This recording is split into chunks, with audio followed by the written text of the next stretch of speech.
అందరికీ నమస్కారం. ఈరోజు మీ అందరికీ నేను వినిపించబోయే కథ స్వయం కృతం. రచయిత వాసిపల్లె వెంకట సుబ్బారెడ్డి గారు. ఇక కథలోకి వెళితే, రాత్రి 11 గంటల సమయం. అందరూ గాఢ నిద్రలో ఉన్నారు. మాధురి స్వప్న జగత్తులో విహరిస్తున్నది. ముద్దులొలికే ఒక చిన్న బాలుడు దరహాస వదనంతో తన వైపే చూస్తూ తప్పటడుగులు వేస్తూ ముందుకు వస్తున్నాడు. వాడి చేతిలో ఒక గులాబీలా పూలగుత్తి ఉన్నది. మాధురి చేతులను ముందుకు చాచింది. ఆ చిన్నారి బాలుడు తన చేతిలోని పూలగుత్తిని ఆమె ఒడిలోకి విసిరాడు. ఎక్కడో భయంకరమైన శబ్దం. మాధురి గుండె అదిరినై. అంతే, ఆమె కల చెదిరిపోయింది. నిజానికది హచ్మన్న తుమ్ము శబ్దం మాత్రమే. మాధురి నెమ్మదిగా ఈ లోకంలోకి వచ్చింది. అదిరే గుండెలపైన చేతిని గట్టిగా అదుముకుంటూ తాను కన్న తీయటి కలను మెల్లెమెల్లగా స్ఫురణకు తెచ్చుకుంటున్నది. ఇంతలో ప్రక్క గదిలో ఏదో అలికిడికి లేచి కూర్చున్నది. అటువైపు చూస్తే భర్త పడక ఖాళీగా ఉన్నది. ప్రక్క గదిలో నుండి సంభాషణలు అస్పష్టంగా వినిపిస్తున్నాయి. మాధురి ఆశ్చర్యచకితురాలై చివాలున లేచి కిటికీ దగ్గరకు వెళ్ళింది. కొద్దిగా కిటికీని తెరచి సందులోంచి ప్రక్క గదిలోకి దృష్టిని సారించింది. ఆ దృశ్యం మాధురికి కలవరపాటును కలిగించింది. ఆమె అత్తామామలు సోఫాలో చెరొక వైపున కూర్చొని ఉన్నారు. వారికెదురుగా కుర్చీలో తన భర్త కూర్చొని ఉన్నాడు. దేనిని గురించో వారిలో వారు దీర్ఘంగా తర్కించుకుంటున్నారు. వారి మాటలు వినబడనట్లు ఉన్నాయి. తాను నిద్రించే సమయంలో వారు అంత రహస్యంగా చర్చించుకోవలసిన విషయాలు ఏమున్నాయో మాధురికి అంతుబట్టలేదు. ఇంటిలో ఉండేది తాను, భర్త, అత్తమామలు. వారి సంభాషణను శ్రద్ధగా ఆలకించసాగింది. అయితే రేపుదయం వెళ్ళక తప్పదంటావా? మాధురి భర్త ప్రకాశరావు దీనంగా అడుగుతున్నాడు. ఆహా, తప్పక వెళ్ళాలి. పైగా దానికి 3వ నెల దాటి 4 వచ్చింది. మొన్న కామేశం ప్లీడర్ గారు అమ్మాయిని 4వ నెల వచ్చి రావడంతో తీసుకెళ్ళి పరీక్ష చేయించి ఆడపిల్ల అని నిర్ధారణ అయిన వెంటనే అబార్షన్ చేయించేశారు. అంతా గుట్టుచప్పుడు కాకుండా జరిగిపోయింది. మనము అంతే. అత్తయ్య ఆజ్ఞను జారీ చేస్తున్నది. రహస్యం బట్టబయలైంది. మాధురి గుండెలు జల్లుమన్నాయి. హారి దుర్మార్గుల్లారా అనుకున్నది. ఇంతకు ఆ పిల్ల ఒప్పుకోవద్దటనే మామగారు వణికే కంఠంతో అంటున్నారు. అత్తగారు ఆయన్ను చూసి గుడ్లురమగానే వెంటనే చిటికెడు నస్యాన్ని గట్టిగా పీల్చి హచ్చుమని తుమ్మాడు. ఆ పిల్ల ఒప్పుకునేదేమిటి? అసలు దాని ఇష్టమేమిటి? ఇది మన కుటుంబ విషయం, మన ఇష్టం. నీవు నోరు మూసుకొని పడుండు. నేను అబ్బాయి రేపొద్దున్నే ఆ పిల్లను తీసుకెళ్ళి పరీక్ష చేయించి తీసుకొస్తాము. అంతే. ఇక నీవు వెళ్ళి పడుకోపో. పోరా అబ్బాయి. అత్తయ్య ఆజ్ఞాపించడంతో సనుక్కుంటూ మామగారు తల వేలాడేసుకొని భర్తగారు కదిలారు. మాధురి గిరుక్కున తిరిగి తన పడక మీదకు చేరి గాఢ నిద్రను నటించడం ప్రారంభించింది. మాధురి, నీ బట్టలు సర్దుకో, మనం సిటీకి బయలుదేరాలి. ప్రకాశరావు మాధురిని తొందర చేయసాగాడు. దేనికండి ఇప్పుడు సిటీకి అనవసరంగా? మాధురి కంఠంలో విసుగు ధ్వనిస్తున్నది. అవసరమే మాధురి, లేకుంటే నేనెందుకు ఇవాళ సెలవు పెట్టాను? ప్రకాశరావు ప్రాధేయపడుతున్నాడు. ఏమిటా అవసరం? మాధురి సూటి ప్రశ్న. అమ్మ చెప్తున్నది. డాక్టర్ వద్ద నీవు పరీక్ష చేయించుకోవాలట. తడబడుతూ మాట్లాడుతున్నాడు ప్రకాశరావు. అంత మాత్రానికి సిటీకెందుకండి? ఇక్కడ లేడీ డాక్టర్ ఉంది కదా, మొన్ననే కదా చూపించుకున్నాను. ఇంకా అవసరమైనప్పుడల్లా ఆమె దగ్గర చూపించుకుంటూ ఉంటాను. విషయం తెలిసి కూడా మాధురి అమాయకత్వం నటిస్తున్నది. అది కాదు మాధురి, సిటీలో మంచి డాక్టర్లు ఉంటారు కదా, చూపించుకోవాలని అమ్మ గట్టిగా చెబుతున్నది. అమ్మ, ఇలా రావే. మాధురికి వివరంగా విషయం చెప్పిపోరాదు? తల్లిని పిలిచాడు ప్రకాశరావు, తాను స్వయంగా చెప్పలేక. ఆమె వంటింట్లో నుండి దూసుకొని వచ్చింది. విషయమేందిరా చెప్పేది? డాక్టర్ దగ్గర పరీక్ష చేయించుకోవాలని చెప్పలేవు? కసురుకున్నది. అబ్బా, చెప్పానే. ఇక్కడ మొన్న లేడీ డాక్టర్కు చూపించుకున్నాను కదా అంటున్నది. అదేమిటో వివరంగా చెప్పరాదటే కోడలికి మామగారు గొనిగారు. నీవు నోరు మూసుకో. అది కాదమ్మాయి, సిటీలో మంచి డాక్టర్ వద్ద పరీక్ష చేయిస్తామని కదా వెళ్ళడం. ఇప్పుడేమీ అక్కర్లేదు అత్తయ్య, బాగా ఆరోగ్యంగానే ఉన్నాను కదా. అమ్మ కొడుకులు ఒకరి ముఖం ఒకరు చూసుకుంటున్నారు. ఇంకెందుకు చెప్పరాదటే అమ్మ అసలు విషయం. నెమ్మదిగా కంఠస్వరాన్ని తగ్గించి తల్లిని వేడుకున్నాడు. అత్తగారు వికటంగా నవ్వి, ఓహోహో, ఎంతైనా చదువుకున్న అమ్మాయి కదా, పూర్తిగా తెలుసుకొనిదే మన వెంబడి రాదన్నమాట ఈసడింపుగా అని. చెప్పరా, నీవే చెప్పు, కొడుక్కు అనుమతిని ప్రసాదించింది. ప్రకాశరావు గొంతు సవరించుకున్నాడు. అది కాదు మాధురి, అక్కడ సిటీలో క్లినిక్కు వెళ్ళి నిన్ను పరీక్ష చేయించాలట. మెల్లగా అసలు రహస్యం బట్టబయలు చేశాడు. చేయిస్తే ఏమవుతుంది? మాధురి దానిని గురించి ఏమీ తెలియని దానిలా ప్రశ్నించింది. పుట్టబోయే బిడ్డ ఆడో మగో తెలుస్తుందట ఎటో చూస్తూ అన్నాడు ప్రకాశరావు. ఇంకా 6 నెలలకు ఎలాగూ తెలుస్తుందిగా, దానికింత రభస ఎందుకండి? వాళ్ళ అసలు ఉద్దేశాన్ని వాళ్ళ నోటి గుండానే చెప్పించాలని మాధురి పట్టుదల. ఇక లాభం లేదని అత్తగారు ప్రారంభించారు. రభస కాదు అమ్మాయి, ఉన్నమాట చెబుతాను విను, అర్థం చేసుకో. ఇది మా కుటుంబ సమస్య. మాకు మగపిల్లవాడే కావాలని నిర్ణయించుకున్నాం. అందుకని నిన్ను పరీక్ష చేయించి మా కోరికను సఫలం చేసుకోవాలి అనుకుంటున్నాం. ఒకవేళ కర్మజాలక ఆడపిల్ల అని తెలిస్తే మాత్రం అబార్షన్ చేయించేస్తాం, కుండ బ్రద్దలు చేసింది. ఆ మాటతో మాధురిలో కోపం పెల్లుబికింది. తనను తాను అదుపులో ఉంచుకుంటూ, అదా సంగతి, మరి నాకు అమ్మాయే కావాలి, తన కోరికను బయటపెట్టింది. అత్తగారు ఉగ్రురాలైనారు. చేతులు అటూ ఇటూ వేగంగా త్రిప్పుతూ కేకలు వేయడం ప్రారంభించారు. ప్రకాశరావు ఖిన్నవదనుడై నుంచున్నాడు. ఇక్కడ నీ ఇష్ట అయిష్టాలతో మాకేమీ పనిలేదు. ఇది మా ఇల్లు, వాడు నా కొడుకు, అంతా మా ఇష్టం. మా కుటుంబ సమస్యలు అనేకం, నీవు ఒప్పుకొని తీరాలి. ఒప్పుకోకపోతే ఫలితం దారుణంగా ఉంటుంది. నీకు ఇక్కడ అసలు స్థానమే ఉండదు. అత్తగారి మాటలు కత్తివేటుల్లాగా ఉన్నాయి. ఏమండి, వింటున్నారా? ఆమె చెప్పినట్లు వినకపోతే నాకు ఇచ్చట స్థానం ఉండదట. ఇంత అన్యాయానికి ఒడిగట్టుతున్నారేమిటండి? పలకరేమిటండి? కంపిత స్వరంతో భర్తను ప్రశ్నించింది మాధురి. అమ్మ నిర్ణయం మనకు శిరోధార్యం మాధురి. ఆమె బాగా ఆలోచించందే ఒక నిర్ణయానికి రాదు. పైగా ఆమె చెప్పేదంతా మన మేలుకే కదా. తల్లి మాటలకు తాళం వేస్తున్న తన భర్తను చూసి మాధురి విస్తుపోయింది. ఆయన తన తల్లి మాటను జవదాటని వాడని, తనపై కురిపిస్తున్న ప్రేమంతా నటన మాత్రమేనని ఆమెకు స్పష్టమైపోయింది. అందుకని తానే స్వయంగా ఎదుర్కోవడానికి సంసిద్ధమైంది. ఏమిటండి మీ నిర్ణయం?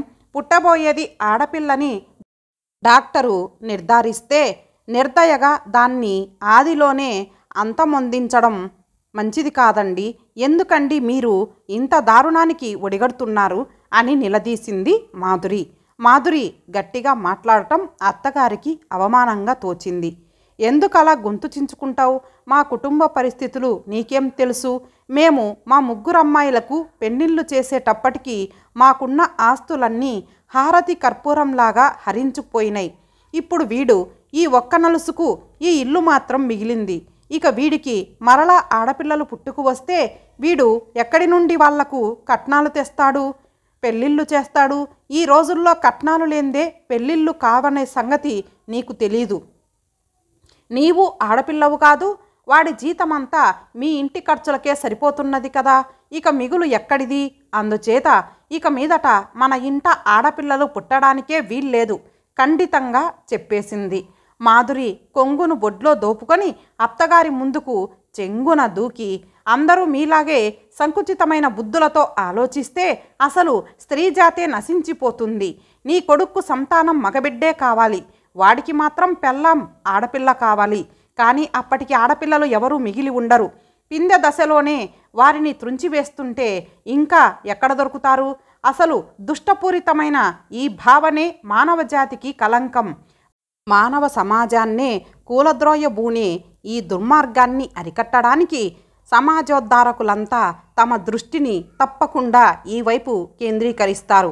ఈ దురంతాన్ని ఇప్పటికే మహిళా లోకం గుర్తించింది.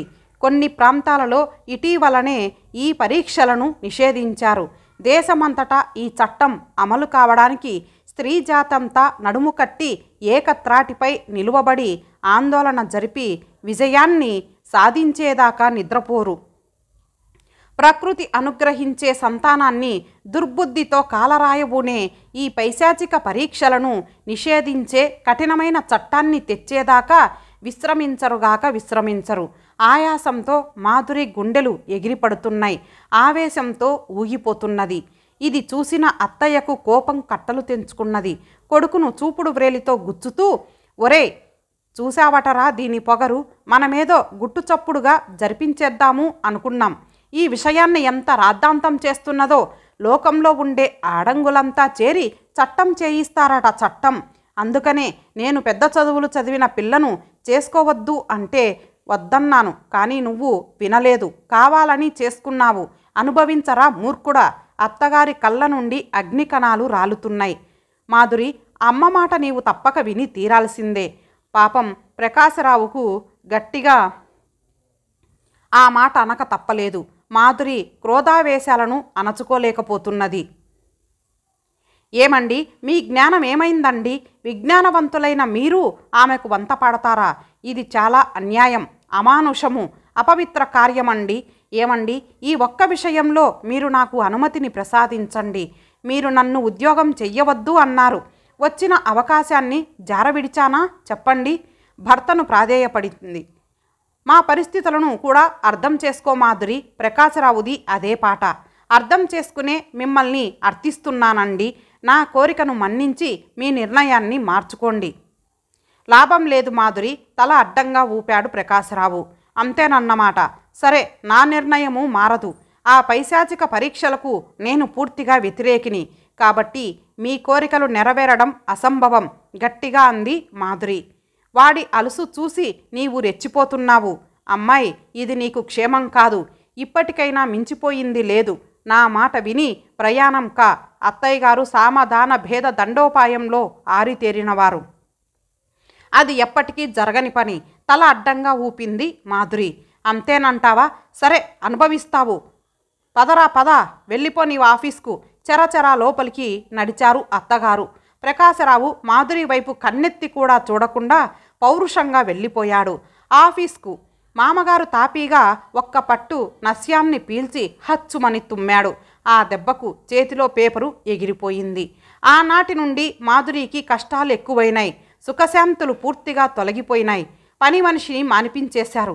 ఇంట్లో చాకిరీ అంతా మాధురి ఒక్కతే చేసుకోవాల్సి వస్తున్నది.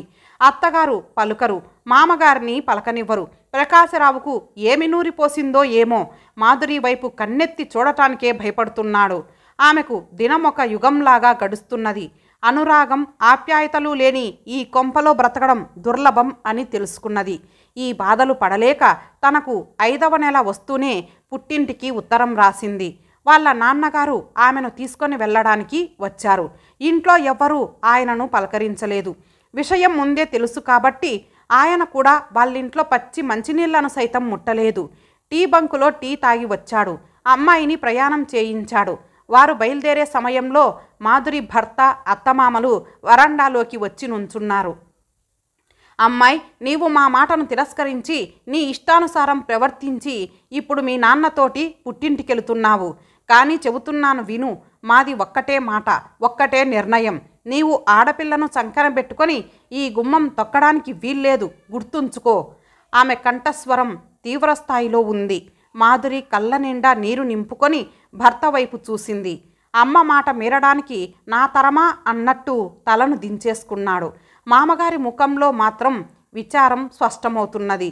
ఎవరు ఎలాగున్నా కట్టుకున్న భర్త పెడముఖం పెట్టడం చూసి అతి సున్నితమైన మాధురి హృదయం తీవ్రంగా గాయపడింది. అయినప్పటికీ ఏమాత్రం చెలించక గుండెను దిటవుపరచుకొని తన తండ్రితోటి ముందుకు సాగిపోయింది. పుట్టింట్లో మాధురి సుఖంగా ప్రసవించింది. కానీ ఆమె కోరుకున్నట్లు ఆడపిల్లగాక మగపిల్లవాడు పుట్టాడు. అయినప్పటికీ మాధురి తన నిర్ణయాన్ని సడలించదలుచుకోలేదు. తిరిగి తాను ఆ పైశాచిక ప్రవృత్తులు గల అత్తవారింట అడుగు పెట్టదలుచుకోలేదు. అందుకనే తాను పట్టుదలతో ఉద్యోగ ప్రయత్నం చేసింది. కొద్ది రోజులలోనే ఆమె కోరిక సిద్ధించింది. అచ్చట స్థానిక జూనియర్ కాలేజీలో తెలుగు లెక్చరర్ ఉద్యోగం లభించింది. తల్లిదండ్రులు, అన్నగారు కూడా ఆమెకు తగిన సహాయ సహకారాలు అందజేస్తున్నారు. మాధురికి మగబిడ్డ కలిగాడన్న సమాచారం చెవిన పడటంతోటే ప్రకాశరావు పరుగు పరుగున అత్తవారింటికి పరిగెత్తుకొని వచ్చాడు. అక్కడ అతడిని ఎవరూ పలకరించలేదు. ఆ సమయంలో మాధురి కాలేజీకి వెళ్ళే హడావిడిలో ఉంది. ప్రకాశరావును గమనించనట్లే తన పనులను తాను చేసుకుంటోంది. గత్యంతరము లేని ప్రకాశరావు తానే పలకరించాడు మాధురి అని. ఏమిటన్నట్లు చూసింది ప్రకాశరావు వైపు. ప్రకాశరావు సంకోచిస్తూనే ఆ అబ్బాయిని చూడాలంటున్నది అమ్మ, ఒక్కసారి అక్కడికి వచ్చి వెళ్ళకూడదు అన్నాడు. అబ్బాయి అని ఎవరు చెప్పారు? నాకు జన్మించింది అమ్మాయే.